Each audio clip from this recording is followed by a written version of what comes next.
Hello everyone, स्वागत है फिर से आपका एक बार फिर से एक नए वीडियो और एक नए सेशन में, जिसमें कि हम देख रहे हैं जो इकोलॉजी एनवायरनमेंट का जो कंप्लीट सिलेबस आपको यूट्यूब पर कराया जा रहा है ना। जैसे कि इसका बेनिफिट तो देखोगे तो यूपीएससी में तो है ही है, पीसीएस है एंड अदर जो कॉम्पिटेटिव एग्जाम है जहाँ पर कि इकोलॉजी एंड एनवायरनमेंट का जो जहाँ पर इसका सिलेबस है ना, वहाँ से आप उसको यहाँ से कनेक्ट करके आप देख सकते हैं कि इसमें जहाँ सर एडवांस बेसिक से एडवांस तक जो सभी चीज़ आपको समझाएगा। तो इसमें आप देख रहे हैं जिसमें कि इसके अंतर्गत हमने अभी जितनी भी इसकी क्लास हुई है अभी तक आप उसको देख लीजिएगा। प्ले इसकी सीक्वेंस में मैंने प्ले लिस्ट बना रखी है, आप वहाँ से चैनल पे जाकर इनको देख सकते हैं। हाँ, एक चीज़ और ये देखिएगा, फीडबैक तो आप दीजिएगा। हाँ, जो मैंने आपको बोला था कि इसका कंप्लीट सिलेबस करा के दूंगा, मैं कंप्लीट सिलेबस आपको पूरा इसका करा के दूंगा, चाहे आपको इसके लिए जितना भी टाइम लगेगा मुझे, मैं पूरा आपको बेसिक से एडवांस तक पूरा इसका सभी सिलेबस कंप्लीट करा के दूंगा। प्लस जो करंट में जब तक जितने भी जनवरी से लेके जुलाई तक की, मतलब कि जुलाई का तो करंट इसका हो गया है। अब जो बाकी जो बचे 2-2 महीने का मैं करंट के एमसीक्यूज के माध्यम से कुछ क्वेश्चन लेके आऊँगा। और जैसे कि अभी आपने जुलाई वाली तो वीडियो देखी होगी, उसी के आधार पर और उससे एडवांस लेवल का मैं आपको करंट भी इसमें प्रोवाइड कराऊँगा, ठीक है? तो वो महीने की एंड में, जैसे कि जो हमारी अभी वीडियो चल रही ना, कौन सी वीडियो? जैसे कि आपने देखा कि इम्पोर्टेंट डे वाली, उसी आधार पर ये भी वीडियो भी आपको मिलेगी। तो जिसमें कि आप उसका करंट वहाँ से कर लीजिएगा और प्लस जो स्टैटिक्स है, यहाँ से उसको कनेक्ट करके दोनों को मर्ज करके आप इसको बढ़िया नोट्स बनाइए, ठीक है? ये दोनों वीडियो आपके लिए बहुत ही हेल्पफुल रहेगी और वहाँ से आप बढ़िया नोट्स बनाइएगा और प्लस सभी चीज़ आपको यहाँ से पर्याप्त मिलेगी। तो फिर हम स्टार्ट करते हैं आज का सेशन। और इसमें हम देखेंगे, जैसे कि हमने पिछली वीडियो में देखा था, थोड़ा सा हमने रामसर साइट के बारे में देखा था, तो उसके बारे में उसी से उस कन्वेंशन को आप यहाँ से हम डिटेल में देखेंगे कि बेसिकली इसको किस तरह से इसको आगे बढ़ाया गया, किसको, रामसर कन्वेंशन को।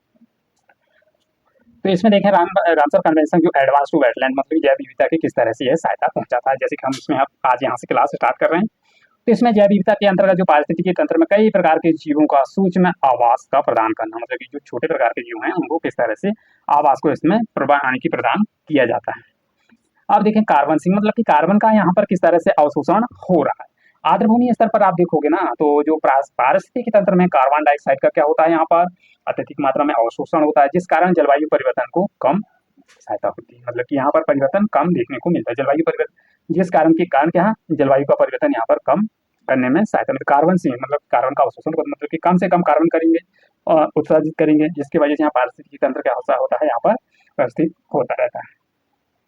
अब देखें वाटर फर्टिलाइजर, मतलब कि जल का निष्पादन, हम जल का किस तरह से निष्पादन कर सकते हैं। जैसे कि यहाँ पर दिया गया है कि आर्द्र प्रदूषक, मतलब कि आर्द्र भूमि जो कई प्रकार के प्रदूषक हैं, उनका किस तरह से जल में अवशोषण होता है, उनकी गुणवत्ता के आधार पर। जैसे कि उसमें कई प्रकार के आप देखोगे, जैसे कीटनाशक दवाओं का प्रयोग करते हैं, रासायनिक उर्वरकों का प्रयोग करते हैं, उनमें से किस तरह से उनको कैसे जो प्रदूषक है उनसे किस तरह से इन आर्द्र भूमि को बचाया जा सकता है और किस तरह से इनको संरक्षित रखा जा सकता है। जैसे कि इसमें कि कीटनाशक दवाओं का कम से कम प्रयोग करना चाहिए, जिस जिस वजह से जो आर्द्र भूमि है ना, उनमें क्या होता है, वहाँ पर ज़्यादा इसका प्रभाव देखने को नहीं मिलेगा। यदि आप ज़्यादा तौर पर करोगे तो वहाँ की क्या होती है, उनकी सिचुएशन तो ऑलरेडी अब खराब है, और यदि आप इसका और वहाँ पर अत्यधिक मात्रा में इसका प्रयोग करेंगे तो वह सिचुएशन और ज़्यादा बिगड़ जाएगी। तो आप वहाँ से यहाँ पर इनको थोड़ा सा कम कीजिए, ठीक है? तो आप यहाँ पर देखिएगा। और फिर इसमें कि कंट्रोल फ्लड, मतलब कि बाढ़ का किस तरह से नियंत्रण किया जा सके।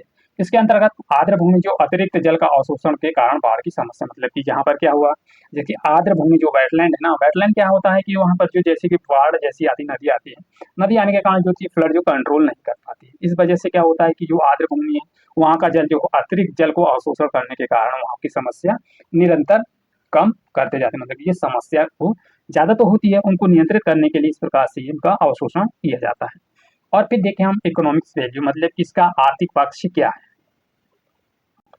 तो अब देखें इसमें आर्थिक पक्ष क्या है, जैसे कि इसमें कि मछली उत्पादन जैसी आर्थिक गतिविधियों को सहायता प्रदान, मतलब कि जहाँ पर जो इन क्षेत्रों पर क्या करते हैं कि मछलियों को ज़्यादा से ज़्यादा उत्पादन करते हैं, जिसकी वजह से क्या होता है, इसके आर्थिक पक्ष जो होता हुआ है मजबूत होता है। मतलब कि मछली को मार्केट तक इसको किस वहाँ से किस तरह से पहुँचाया जा सकता है। पहुँचाने के कारण क्या होता है, वहाँ की आर्थिक स्थिति भी और अत्यधिक मात्रा में कैसी होती है, सुदृढ़ या अच्छी बढ़ती जाती है। इस तरह से आप यहाँ देखेंगे। और फिर इसमें देखिए मॉड्रिक्स रिकॉर्ड, अब देखें हम इसमें की जो रिकॉर्ड है ना, मॉड्रिक्स रिकॉर्ड में आप देखिएगा तो यहाँ पर कौन कौन से हैं, सिर्फ दो तीन हुआ करते थे, एक इसमें से यहाँ से निकल गया। कौन सा निकल गया है, आपको पता होगा कौन सा निकला, चिल्का झील निकली जो कि उड़ीसा की थी, उसको यहाँ से निकाल दिया। मतलब कि वह है आप संरक्षित क्षेत्र से बाहर, मतलब कि वहाँ पूर्णतः इसकी ज्यादा जरूरत नहीं, मतलब कि वह पूर्णतः सुरक्षित हो चुकी। और इसमें सबसे पहले केवलादेव राजस्थान में, इसको मॉड्रिक्स रिकॉर्ड के अंतर्गत रखा गया, और लोकतक झील जो कि मणिपुर, इनको दोनों को वहाँ पर रखा गया। 3 थे, चिल्का झील भी थी, चिल्का झील को वहाँ से इस रिकॉर्ड से निकाल दिया गया। इसमें देखिएगा रामसर कन्वेंशन के तहत जो मॉन्ट्रिक्स रिकॉर्ड की कुछ महत्वपूर्ण आर्द्रभूमि की सूची है, जिसमें कि इन जैसे कि यहाँ पर अन्य गतिविधियां मानव गतिविधियां होती हैं, जिसमें मानव का यहाँ पर क्या होता है, हस्तक्षेप होता है। हस्तक्षेप होने के कारण इनके परिणाम स्वरूप इनको पारिस्थितिकी जो तंत्र होता है ना, यहाँ पर क्या होता है, वहां पर बिगड़ रहा है, जिसकी वजह से यह संभावना हो जाती है। तथा मौजूद समय में भारत में सिर्फ 2 है। तो आप इसमें देखिए पारिस्थितिकी तंत्र का स्थिति को यहाँ पे खराब होने की वजह से इनको इस तरह की सिचुएशन से गुजरना पड़ता है, मतलब कि यहाँ पर और अत्यधिक मात्रा में इनको सुरक्षित रखने की जरूरत हो। तो जिस वजह से इनको और अत्यधिक सुरक्षित रखने के साथ साथ क्या होता है कि इनको सुरक्षित रखे जो है धीरे धीरे करके यहाँ से इस लिस्ट से क्या हो जाती है, मुक्त हो जाए। जैसे कि चिल्का झील को अभी यहाँ से निकाल दिया गया। क्यों निकाला? क्योंकि वह सुरक्षित क्षेत्र से बाहर हो चुके हैं।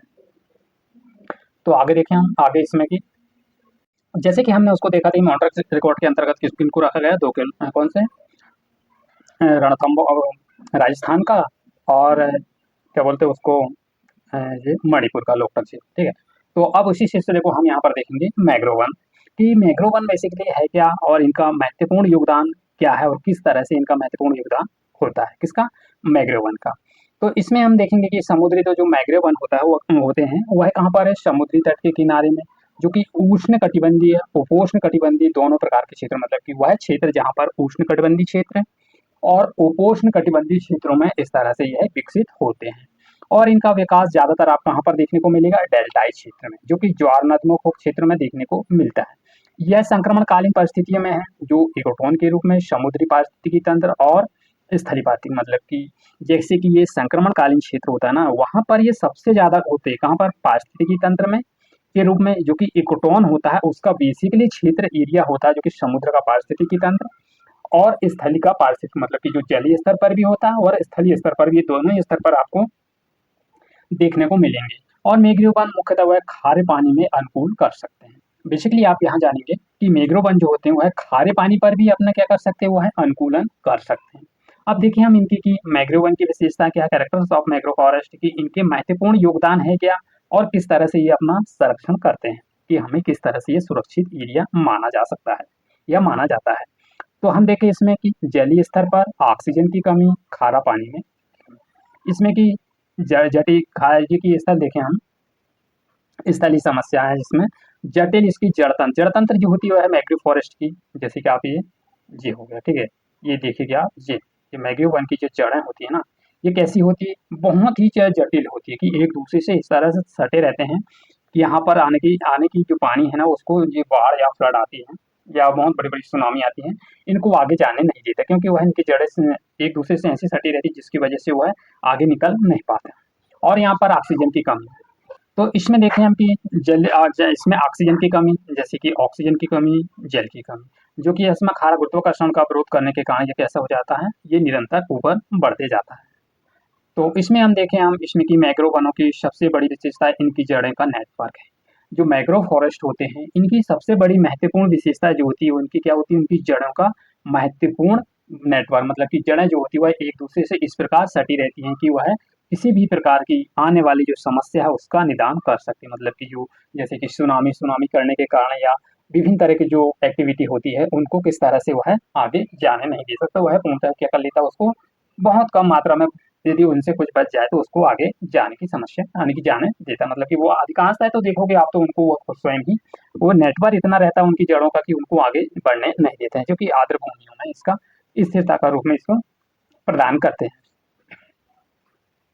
इसमें देखें मैंग्रोव वनस्पति की जड़ें जो थी कई प्रकार की गुरुत्वाकर्षण की चुनौती देती हैं, जैसे कि वायुमंडल में ऑक्सीजन को अवशोषण करने के ऊपर, क्योंकि यह आर्द्र भूमि जल की अधिकता के कारण ही वह ऑक्सीजन में इसके क्या करती है, इसमें कमी आ जाती है। क्योंकि मैंग्रोव फॉरेस्ट की वनस्पतियों में कई प्रकार के क्या होते हैं, यहाँ पर गुरुत्वाकर्षण की चुनौती आपको यहाँ पर देखने को मिलेगी। वायुमंडल में आप देखोगे कि यहाँ कार्बन ऑक्सीजन की कमी को अवशोषित कर लेते हैं और फिर आर्द्र भूमियों पर यहाँ पर जल की अधिकता के कारण इसमें ऑक्सीजन की कमी आ जाती है। तो इसमें देखें हम मैंग्रोव फॉरेस्ट की मैंग्रोव पारिस्थितिकी तंत्र में 3 प्रमुख खारे पानी की अनुकूलन कर सके, मतलब कि जो मैंग्रोव फॉरेस्ट जो होते हैं वह है 3 प्रकार के जो खारे पानी में है उनको किस तरह से अनुकूलन कर सकती है। तो इसमें किस तरह से अनुकूलन कर सकती है उसको देखें हम। फर्स्ट में इसमें मैंग्रोव पारिस्थितिकी अवशोषण की मैंग्रोव पारिस्थितिकी जो होती है वह अवशोषित जल के अतिरिक्त लवण को छानने का तंत्र है। मतलब कि कहने का यह हुआ कि जो मैंग्रोव फॉरेस्ट है ना वह क्या करते हैं, अतिरिक्त जल में जो इसकी लवणता है ना उसको क्या करती है, वह छानने की क्या करती है, वह इसमें अवशोषित यानी कि उसकी स्थिति को अवशोषित कर लेती है, मतलब कि जो अत्यधिक लवणता है उनको छानने का एक तंत्र के रूप में यह प्रदान करता है। कौन? Mangrove forest.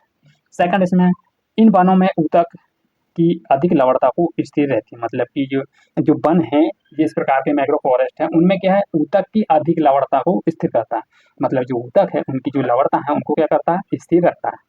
और फिर देखें मैंग्रोव पारिस्थितिकी वाष्पोत्सर्जन की प्रक्रिया के अतिरिक्त लवण को क्या करते हैं, वह है बाहर निकाल देते हैं।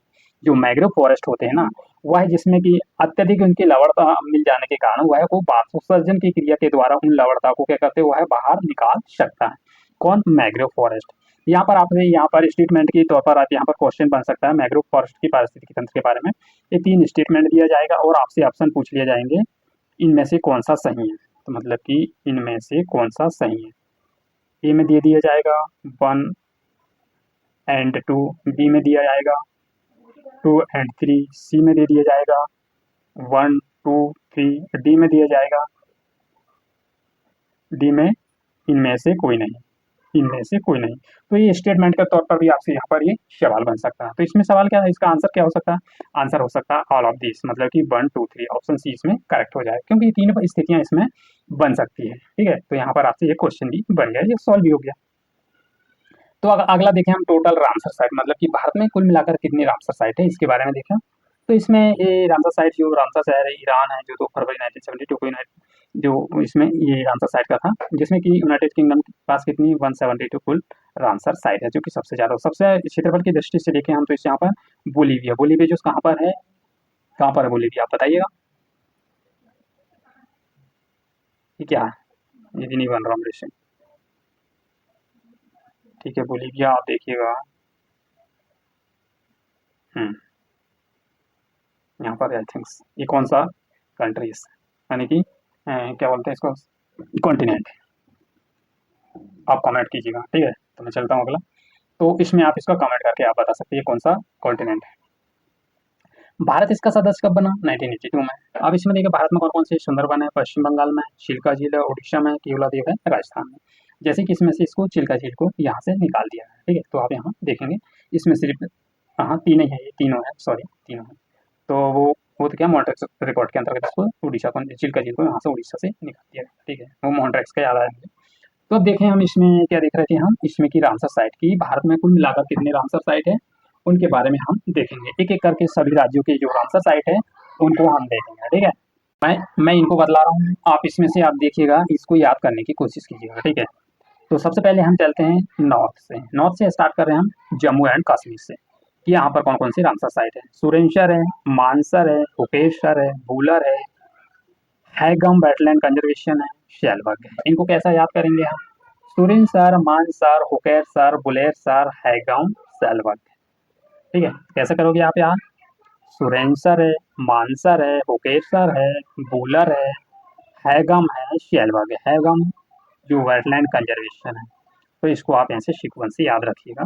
तो आपको याद तो हो जाएगा, इसमें कोई टेंशन नहीं है, लाने की जरूरत भी नहीं है। कि ये रामसर साइट है, इनको आप बड़ी आसानी से याद कर सकते हैं। सुरेंसर है, मानसर है, हुकेशर है, बूलर हैगम वेटलैंड कंजर्वेशन है और शैलबग है, ठीक है। तो ये तो आप याद कर सकते हैं। वीडियो को देखने के साथ साथ ही आप याद कर सकते हैं, या तो फिर उसको लिख कर भी आप याद कर सकते हैं। अब फिर आ जाते हैं हम कहाँ पर? लद्दाख में। लद्दाख में कौन कौन से हैं? शोकर है, सुमुरदी। शोकर उठा सुमुरदी के पास गया, ठीक है। कहाँ गया? इसकी ट्रिक है, शोकर उठा सुमुरदी झील गया नहाने को। ये तो बन गया सीधा। इसकी ट्रिक क्या था?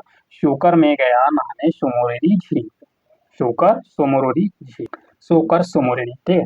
तो ये तो याद हो गया। अब चले हम उत्तराखंड में। उत्तराखंड में सिर्फ एक क्या है? हसन बिराज। क्या है यहाँ पर? हसन बिराज। हसन बिराज जो रामसर साइट है उत्तराखंड में, सिर्फ एक ही। कौन सी? हसन बिराज। अब फिर आ जाए हम झारखंड में। झारखंड में सिर्फ एक है, उद्वा झील। कौन सी झील? उद्वा झील। झारखंड के बाद सीधे चलें पश्चिम बंगाल। पश्चिम बंगाल में देखोगे आप पूर्वी कोलकाता वेटलैंड और सुंदरबन वेटलैंड। कितने? दो है, पूर्वी कोलकाता वेटलैंड और सुंदरबन वेटलैंड। कौन कौन से यहाँ पर? पूर्वी कोलकाता वेटलैंड, सुंदरबन वेटलैंड। ये हो गए। अभी कितने राज्य देख लिए हमने? 1 2 3 4 5 राज्य के हमने अभी क्या देख लिए? वेटलैंड देख लिए, मतलब कि जो रामसर साइट है, वेटलैंड है, रामसर साइट है, ठीक है। तो अब चले हम सिर्फ उड़ीसा राज्य। उड़ीसा राज्य में हीराकुंड है, सतकोशिया है, भितरकनिका है, अनसुप्पा है, तंपारा है, शिलका है। कितने टोटल मिलाकर यहाँ पर? 6 हैं। कौन कौन सी? हीराकुंड है, शतकोशिया है, भितरकणिका है, अंशुप्पा है, तंपारा है, चिल्का है। ये टोटल मिलाकर 6 रामसर साइट है। कहाँ पर? उड़ीसा में टोटल 6 रामसर साइट है। अब फिर उड़ीसा के बाद आ जाते हैं हम सिर्फ आंध्र प्रदेश। आंध्र प्रदेश में कितने रामसर साइट है? यहाँ पर सिर्फ एक है। कौन सा? कोल्लेरू झील है, समुद्र के किनारे, जो कि लैगून झील है। कहाँ पर है? कोल्लेरू झील आपको ये आंध्र प्रदेश, ठीक है, आंध्र प्रदेश का ये वाला क्षेत्र। यहाँ पर देखोगे आप, यहाँ कोल्लेरू झील है जो कि समुद्र के किनारे है, जो कि लैगून झील है। कौन सी झील है?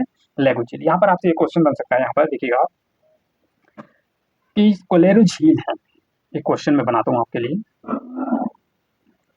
कोल्लेरू झील, ठीक है, के बारे में बताइए। फर्स्ट है, यह लैगून है, लैगून झील है। सेकंड है, यह उड़ीसा राज्य में है। थर्ड, यह